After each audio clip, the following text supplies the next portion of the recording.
Yes 10th class प्यारे बच्चों, unit 14 statistics चल रही है हमारी। एक्सरसाइज 14.3 का क्वेश्चन नंबर 3 डिस्कस करते हैं हम।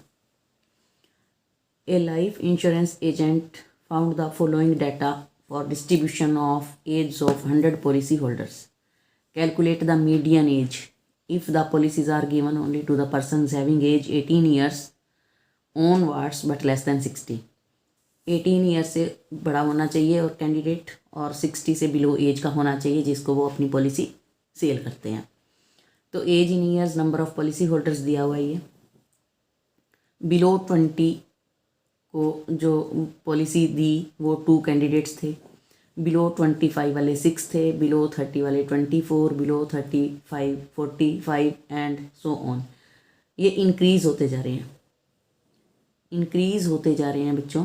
तो जैसे मान लो हमारा कोई टेस्ट होता है स्कूल में और 100 मार्क्स का टेस्ट है, तो मैं ऐसे कह देती हूँ कि बच्चों जिनके 20 से कम मार्क्स हैं वो खड़े हो जाओ। तो 2 स्टूडेंट्स खड़े हो गए।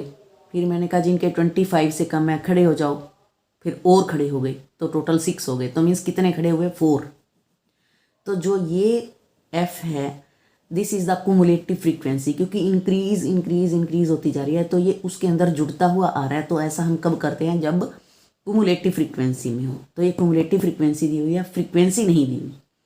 फ्रीक्वेंसी कब देंगे? जब वो इधर इंटरवल देंगे। तो हम क्या करते हैं, अब इसी टेबल को कन्वर्ट करते हैं। Here we are given the frequency cumulative frequency distribution. So first of all we will construct a frequency table from this given table. देखो यहाँ है 20, 25, 30, 5 का गैप है ना। तो 15 से बिलो 5 जो पीछे 5 नंबर हैं, 5 वो है एज ग्रुप, वो 15 लगा लो। तो 15 से 20 हम कर लेते हैं, तो ये 2 है। यहाँ भी 2 ही आएगा क्योंकि इसका तो टोटल 2 ही रहेगा। तो फिर उसके बाद अगला बनाएंगे 20 से 25। तो टोटल 6 था, 6 में से 2 तो ऊपर हो गया, तो यहाँ बच गया 4। फिर 25 से 30, टोटल दिया हुआ था 24। 24 में से ऊपर वाला 6 माइनस कर दो, तो 18 और खड़े हो गए। इसी तरह 30 से 35, टोटल 45 खड़े हो गए, जिसमें से 24 तो पहले ही थे। तो सब ऊपर वाला नंबर सब्ट्रैक्ट करते रहो और आपको ये फ्रीक्वेंसी मिलती रहेगी। पहले वाला 2 तो 2 ही रहेगा। फिर 6 में से 2 गया 4, 24 में से 6 गया 18, 78 में से 45 गया, 25 में से 45 में से 24 गया 21, 78 में से 45 गया 33। ऐसे ऐसे करके ये हमारा फ्रीक्वेंसी टेबल बन जाएगा। और इधर 5 का इंटरवल लेते रहो।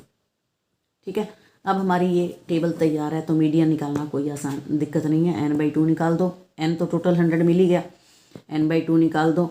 n/2 को निकलते ही हम इसे ऊपर वाला कुमुलेटिव फ्रीक्वेंसी में ढूंढते हैं, तो वो है हमारा 78, जिसकी कोरस्पॉन्डिंग जो ग्रुप है वो है 35 से 40। तो वहाँ से हमें ग्रुप मिल गया, मीन्स L मिल गया, H मिल गया, F भी मिल गया यहीं से ही। और ठीक इससे ऊपर वाला जो है वो CF होता है, और उससे वैल्यूज़ पुट करके आपका आंसर आ जाएगा। तो इतना आपने खुद करना है। ये चीज़ जो थी मेन, वो टेबल मैंने आपको समझानी थी कि 5 के गैप पे इंटरवल्स में लेना है, और ये कुमुलेटिव फ्रीक्वेंसी है, आपने फ्रीक्वेंसी अपनी तरफ से बनानी है। तो ये था आपका क्वेश्चन नंबर 3। उसके बाद है अपना क्वेश्चन नंबर 4। प्यारे बच्चों, जो क्वेश्चन नंबर 4 है, अगर आपको याद हो तो ये सम क्वेश्चन क्लास 9th में भी था। क्योंकि मैं 9th की भी वीडियो बनाती हूँ, 10th की भी बनाती हूँ, तो मैं कंफ्यूज हो रही थी भी कल तो मैंने इस सम की वीडियो बनाई है, तो आज फिर क्यों है वो। फिर मैंने चेक किया तो ये 9th क्लास में था बच्चों। 9th में भी सम था, बट उसमें मीडियन नहीं निकालना था, उसमें हिस्टोग्राम बनाना था। टेबल वही थी, यही वाली टेबल, वही frequency. The lengths of 40 leaves of a plant are measured correct to the nearest millimeters and the data obtained is represented in the following table। ये दिया हुआ है, हमें करना है median, find the median of the length of the leaves. तो देखते हैं, अगर हम ध्यान से देखें, here we see the given frequency distribution is not continuous, क्योंकि यहाँ 126 पे ख़त्म हो गया और नेक्स्ट 127 पे शुरू हो गया। मीन्स जो गैप है ये कॉन्टीन्यूस नहीं है। तो उसके बाद हम क्या करेंगे? So first of all we shall convert it into continuous frequency distribution. तो ये जो तरीका था वो आपको 9th में भी सिखाया गया है, आप भूल गए होंगे, एक बार मैं फिर याद करा देती हूँ। We see the difference between the lower limit and the lower limit of a class and the upper limit of the proceeding class. जैसे सेकेंड क्लास इंटरवल की जो लोअर लिमिट है दैट इज़ 127 और जो प्रोसीडिंग क्लास का upper limit है that is 126। तो means जो उनके दोनों का बीच का जो डिफरेंस है दैट इज़ 1। जो 1 होता है इसको हम h कहते हैं, दैट इज़ कॉल्ड h1 हो गया। तो रूल के अकॉर्डिंग हम क्या करते हैं, so to convert the given frequency distribution into a continuous frequency distribution we shall subtract h/2। जितना भी h/2 होगा, h हमारा 1 है तो h/2 हो जाएगा 1/2। इसको डेसिमल में करो तो 0.5। वो कहता है सब्ट्रैक्ट करना है कहाँ से, from each of the lower limit. जो भी ये लोअर लिमिट है उन सारों में से 0.5 सब्ट्रैक्ट करना है and add 0.5 to upper limit. 0.5 upper limit में ऐड करना है।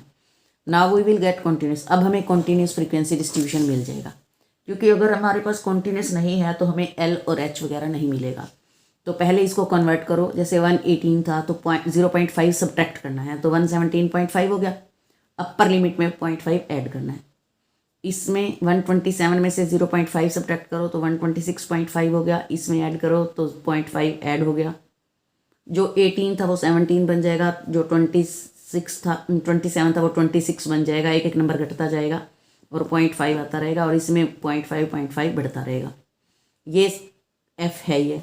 तो क्योंकि मीडियन का सम है तो हमें सी एफ तो बनाना पड़ता है। कुमुलेटिव फ्रीक्वेंसी तो सबसे पहले कन्वर्ट करनी ही है। तो कुमुलेटिव फ्रीक्वेंसी में क्या है, ये 3 एज इट इज़, 5 ऐड करा 8, 8 में 9 ऐड करा 17, 17 में 12 ऐड करा 29, 29 में 5 ऐड करा 34 and so on. Total n हो गया हमारा 40, तो n/2 मिल गया। कोरस्पॉन्डिंग क्लास मिल गई। कोरस्पॉन्डिंग क्लास के तुरंत बाद मिलते ही हमें f भी मिल गया, h भी मिल गया, l भी मिल गया। CF जो है वो ठीक इससे ऊपर वाला होता है तो 17 मिल गया। n/2 तो पहले ही नहीं मिल जाता है, तो हम इसको फार्मूला फिर लगा करके उसको सॉल्व कर देते हैं। तो बच्चों इसके साथ ही बाकी के जो 1-2 सम है वो आप अपने आप पूरे कर सकते हो। चलो, इस चैप्टर का था मीन, मीडियन और मोड। 3 अलग अलग चीज़ें हमने सीख ली, बट नोट दिया हुआ है क्या इनके बीच में कोई रिलेशन भी है। There is an empirical relationship between the 3 measures of central tendencies. इन तीनों के बीच में कोई रिलेशन भी होता है और वो ये है 3 median is equal to mode plus 2 mean. Data same हो, अगर एक डाटा दिया हुआ हो मान लो, हम उसका मीन भी निकाल देते हैं, मीडियन भी निकाल देते हैं, मोड भी निकाल देते हैं और हम इस रिलेशन में पुट करते हैं तो लेफ्ट साइड और राइट साइड इक्वल आती है। तो मीडियन के साथ 3 लगाना है, मीन के साथ 2 लगाना है या मोड के साथ कुछ नहीं लगाना। तो इसका एक निशानी है, याद करने का तरीका है। जैसे इसमें मीन में 4 अल्फ़ाबेट्स हैं, मोड में भी 4 हैं, लेकिन यहाँ 6 है। तो 6 जिसमें है उसी के साथ नंबर 3 मल्टीप्लाई होएगा, बड़ा नंबर है। जैसे यहाँ पर मोड के साथ कुछ नहीं है तो 1 है और यहाँ 2 है और यहाँ 3 है। तो मीडियन में सबसे ज़्यादा अल्फ़ाबेट्स यूज़ होते हैं, तो मीडियन के साथ 3 है। मोड में 0 है, ओ है। ओ का मतलब है यहाँ आगे कुछ नहीं लगाना, या ओ से 1 लगा लो तो भाई 1 लगेगा, यहाँ मीन्स कुछ नहीं है। और मीन के अंदर बाकी बच गया तो यहाँ पर 2 लगेगा। यहाँ पर 6 अल्फ़ाबेट्स हैं तो 3 लगेगा। मोड में ओ की निशानी रख लो, जिसमें ओड है वहाँ पर कुछ नहीं लगेगा और मीन के आगे 2 लगेगा। तो 3 median is equal to mode plus 2 mean. Formula रट लो, इसको याद कर लो अच्छे से। ऐसा सम भी आता है, जैसे कि मान लो if the mode of the distribution is 8 and its mean is also 8, find its median. कोई भी हमें जो डाटा है वो नहीं दिया हुआ, सीधा बस वो निकाल के दिखा रहा है कि जो मोड है उसका 8 है और जो मीन है वो भी 8 है, तो मीडियन बताओ। इसमें हमें ये फार्मूला लगाना पड़ेगा। Here we use the above relationship. ये रिलेशनशिप हमें यूज़ करनी है। 3 median is equal to mode plus 2 mean. Values put कर दो तो यहाँ पर मीडियन भी 8 आ गया, hence median is also 8।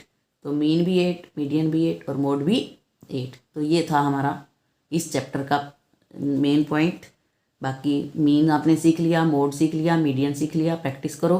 Frequency polygon जो है वो हमारे चैप्टर से डिलीट हो चुका है। सो कंप्लीट करो एक्सरसाइज 14.3 तक।